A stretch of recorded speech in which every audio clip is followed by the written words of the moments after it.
RTGA, mieux qu'une chaîne, un monde. Sportive sur nos antennes. Bonsoir à toutes et à tous et soyez le bienvenu. Débutons ce journal sportif avec Illico Cash Ligue 1 en prévision de la phase décisive de play-off. Une cérémonie a été organisée le lundi 16 février 2026 en mettant le ballon officiel de la compétition ainsi que le nouveau équipement des arbitres sur le terrain COMEX dans la commune de La Gombe. Une initiative qui illustre l'engagement du partenaire et de la Ligue nationale de football pour un changement professionnel, structuré et transparent. Suivez donc Jado Mwanda, chargé événementiel au micro de Patio Bangou. Comme vous le savez, chaque année, à chaque édition de la Ligue nationale de football, Illico Cash a déjà promis comme partenaire de servir la Ligue avec différents matériels. Lui des arbitres ainsi que de club plutôt, qui leur permet de mieux fonctionner. Par rapport à la commande, nous venons de recevoir les kits de différents matériels qui viennent d'arriver. Pour les arbitres, leur tenue, ballon officiel de la Ligue qui va leur permettre de jouer cette phase du play-off. Et voilà, par rapport à d'autres phases aller, phase retour, il y a déjà un ballon qui fonctionnait avec les équipes. Mais maintenant, là, il fallait présenter le ballon officiel pour la phase du play-off. Comme vous le savez, Illico Cash, c'est un porte-monnaie électronique. En termes de convention, on s'était accordé avec la Ligue pour que tout se passe via l'application. Nous évitons tout ce qui s'est dit par rapport à la population pour dire que l'argent est passé dans telle main. Vous voyez, donc pour éviter ça, la Ligue avait fait appel aux différents clubs de s'enregistrer pour leur ouvrir un compte Illico Cash qui va permettre au moment opportun, ils vont nous envoyer un fichier avec le numéro de téléphone Illico Cash de chaque partie ou de tout le club pour que nous puissions créditer au même moment ces clubs-là et chacun va bénéficier de son dû pour leur permettre de fonctionner correctement.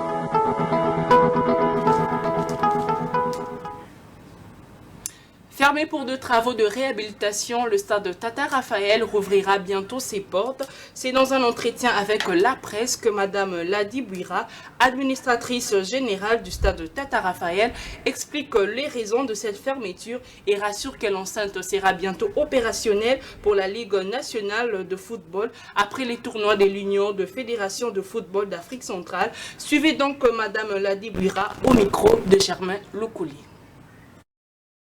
Ce qui était prévu, en fait, c'était d'abord le problème des canalisations. Je pense que vous avez remarqué qu'à chaque grosse pluie, le stade Tata Raphaël était inondé et cela empêchait les rencontres sportives à continuer jusqu'au bout de leur temps réglementaire. Donc la première chose à faire, c'était vraiment d'abord d'essayer vraiment d'arranger ces problèmes de canalisation et puis de donner une touche de peinture dans nos vestiaires, dans les stades. Et on devait aussi régler l'histoire de lumière. On a essayé vraiment d'ajouter des lumières, surtout pour les rencontres qui seront prévues pour la nuit. Donc de ce côté-là, on n'aura plus de problème. C'est vrai, nos vestiaires n'étaient pas vraiment dans les normes. Je pense que vous avez vu, il n'y avait pas c'était une salle vide. En tout cas, on a essayé de mettre de chaises, on a essayé, on va réhabiliter même le plafond, la toiture, oui.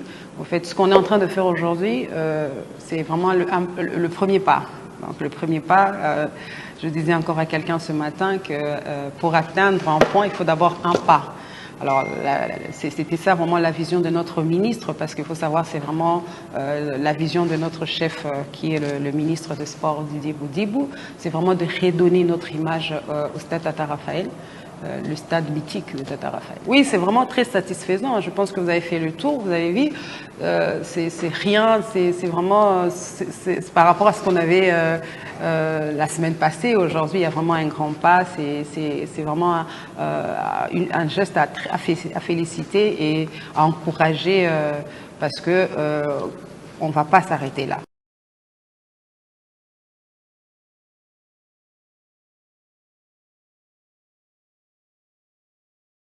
Le stade retrouvera progressivement son éclat et son rôle central dans le paysage congolais. Madame Elisabeth Omba, gestionnaire adjointe en charge de finances, appelle les supporters et les sportifs à protéger ses patrimoines communs et à préserver ses bijoux nationaux. Même son de cloche du côté de Madame Cécile Chaco, gestionnaire adjointe en maintenance et affaires sociales. Suivez donc. Ngai nazali Madame Elisabeth Omba, gestionnaire adjointe en charge de finances à Wana Stade Tata Raphaël. Message nanga eza mingi pona bato bayaka na stade lokola ba supporter. Bakoya kokuta ba installation to bongisi na ba sanitaire na biso ba kokuta yango eza propre. Alors na kosenga na bango tango baza ko utiliser ba toilette na biso bayeba kosalela yango na lolenge esengeli. C'est-à-dire kosuba na mabelete kosala besoin ya munene na mabelete. Donc okuta toilette ezali propre, salela yango ndenge okuta yango. En tout cas eza eloko toza kosenga na bango. Eloko ya liboso nazo senga na ba cadre, ba président ya ba club, sensibilisation pour na ba supporter. Parce que bazo pesa ba gens ya maintenance musala makasi bazo suba na ba bouteille partout. Babosala ba grand besoin partout na mabele. Or, ba toilette esala mpo na bango. Tant bazo kota na stade, eza na ba toilette il faut bayeba ke ba toilette esala mpo na ba supporter mpo na batu nyonso. Mais eloko ezo sala biso passe, bazo tika ba toilette, bazo sala ba besoin na ba bouteille. Yango tozo sala sensibilisation, tozo senga vraiment na ba président ba club nyonso, ba sala vraiment sensibilisation mpo na batu. O bazo kota na kati ya stade. Bazala quand même la conscience ya koyeba ke stade eza eloko ya na biso basali biso eloko babongisi yango mais soki to continuer kaka na utilisation wana dans peu de temps to kozonga lisusu na même ba condition ya mabe wa to mabe liboso. D'une discipline à une autre, parlons à présent de volleyball avec la 56e édition du championnat national de l'entente urbaine de volleyball de Kinshasa qui a été officiellement lancé au gymnase du stade Tata Raphaël. Lors de cette ouverture, le président Prince Bongombola a salué la mobilisation de clubs et réaffirme son engagement pour le rayonnement du volleyball qui nous a suivi donc plus de détails. C'est pour nous un réel plaisir de vous recevoir dans ces somptueux cadres pour saluer l'ouverture officielle de son championnat 2025-2026. Avec toute chose, nous voudrons nous acquitter d'un devoir noble, celui de vous souhaiter à tous la bienvenue. Profitant de l'opportunité qui nous est offerte, nous tenons à vous remercier sincèrement pour avoir répondu favorablement à notre invitation en dépit de vos multiples occupations. Ces gestes que vous venez de manifester à notre égard constituent pour moi et pour tous les membres du comité un signe d'amour, de fierté et de réconfort moral. Distingués invités, il y a de cela 2 ans, jour pour jour, que nous sommes à la tête de l'Evokim, dont la mission essentielle est de conduire cette structure technique de la FEVOCO vers les objectifs de performance et de développement, tels que voulus par les présidents de la FEVOCO, je cite le président Christian Matata et tout son comité. Durant ces 2 ans de notre présence à la tête de cette entente, nous sommes en parfaite collaboration avec les acteurs du sport, dont la division urbaine des sports et loisirs, la Fédération du volleyball du Congo, la presse sportive et tous les amoureux de la balle au filet. Changeons de chapitre pour parler cette fois-ci de jeu des dames. La commune de Kasavubu a vibré au rythme de jeu des dames le 14 février dernier à travers un tournoi de gala réunissant 12 athlètes. La Fédération congolaise de jeu des dames a donc officiellement ouverte sa saison sportive 2026, marquée par le sacre d'Ignace Ekofo, grand maître national et des grandes ambitions sur la scène nationale ainsi qu'internationale. Reportage. La saison sportive 2026 de Jeux de Dames a été officiellement lancée le samedi 14 février dans cette commune qui porte le nom du tout premier président de la République démocratique du Congo, Kasavubu, pour se clôturer le jour suivant. À l'occasion d'un tournoi de gala organisé par la Fédération congolaise de cette discipline sportive intellectuelle durant 2 jours, 12 joueurs, dont 11 de Kinshasa et un venu de Congo central, ont pris part à cette compétition et répartis en 2 groupes par le directeur du tournoi, Michel Longo. Sous un climat de paix et d'ouverture d'esprit, cette série de confrontations directes ont fait en sorte que, d'un côté, le grand maître international Alain Kingombe s'est qualifié en finale et de l'autre côté, c'est le grand maître national et champion du tournoi, Ignace Ekofo, qui s'était qualifié en finale. Une finale interdite aux cardiaques, remplie de phases de jeu très impressionnantes. C'est finalement le grand maître national Ekofo Ignace qui remporte cette finale au temps additionnel devant son supérieur, le grand maître international Alain Kingombe, par 2-0. Et facilité. Pour la bête à grand joueur, à Pumba. Elle a gagné des journées à l'Ingesengi à Pola. C'est que la présence de comme dans le terrain, mais Moussala. Pour la madame Abou. Nous avons un résultat Misatu, victoire, défaite, l'année.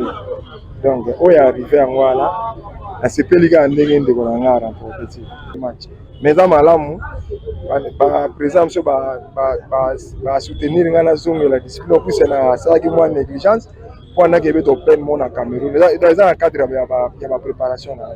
Content du déroulement de ces tournois qu'il a conduit avec son comité, le président Ngaloula Mboui Galan de la fédération n'a raté l'occasion de rappeler l'objectif de ce tournoi de gala qui s'ensuivra de plusieurs grandes activités au plan national et international. Satisfait de la qualité du jeu que les athlètes nous ont offert. Alors, ce n'est pas la dernière compétition que nous allons organiser en tant que tournoi de gala. L'objectif de ce tournoi de gala, c'est de dénicher des talents qui sont en forme et qui feront partie de l'équipe nationale. Donc l'objectif pour nous, c'est d'aller dans les 12 provinces qui constituent la fédération, parce que la fédération a 12 ligues. Donc nous allons d'abord faire les 12 provinces, mais nous commençons par Kinshasa, qui est la province phare. Et puis on va s'étendre progressivement dans d'autres provinces pour dénicher les talents. Et ces talents vont constituer l'équipe nationale de demain qui vont aller représenter la RDC dans les championnats internationaux. Très ambitieuse, la fédération espère en effet bénéficier d'un appui gouvernemental pour honorer ses différents engagements internationaux et renforcer la préparation des athlètes. Avec ses lancements réussis à Kasavubu, la saison 2026 s'annonce déterminante pour la promotion et les rayonnements de jeux de dames en République démocratique du Congo.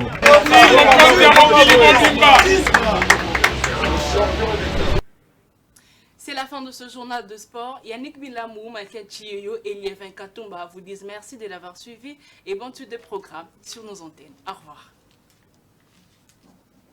RTGA, mieux qu'une chaîne, un monde.